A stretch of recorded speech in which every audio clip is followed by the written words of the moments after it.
Nilambur UDF തിരിച്ചുപിടിക്കുമ്പോൾ അത് മുസ്ലിം ലീഗിന്റെ കൂടി വിജയമാണ്. കോൺഗ്രസ് പ്രവർത്തകരോടൊപ്പം വിജയം ഉറപ്പാക്കാൻ ഇത്തവണ ലീഗ് പ്രവർത്തകരും കൈമെയ് മറന്ന് ഒപ്പമുണ്ടായിരുന്നു.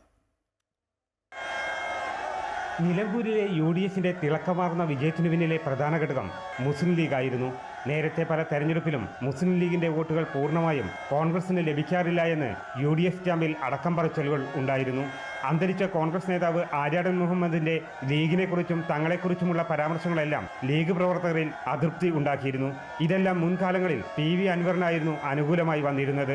എന്നാൽ ഇത്തവണ അത്തരം ആരോപണങ്ങൾക്ക് ഇടകൊടുക്കാതെ ശക്തമായി ലീഗ് പ്രചരണ പ്രവർത്തനങ്ങളിൽ സജീവമായിരുന്നു. മുസ്ലിം ലീഗിന്റെ മുതിർന്ന പ്രവർത്തകരെല്ലാം മണ്ഡലത്തിൽ സജീവമായി. പ്രചരണത്തിന്റെ അവസാന ഘട്ടത്തിൽ ഹജ്ജ് കഴിഞ്ഞ് തിരിച്ചെത്തിയ മുസ്ലിം ലീഗ് അധ്യക്ഷൻ പാണക്കാട് സാദിഖ് അലി ശിഹാബ് തങ്ങൾ തന്നെ പ്രചരണത്തിന്റെ നേതൃത്വം ഏറ്റെടുത്തു.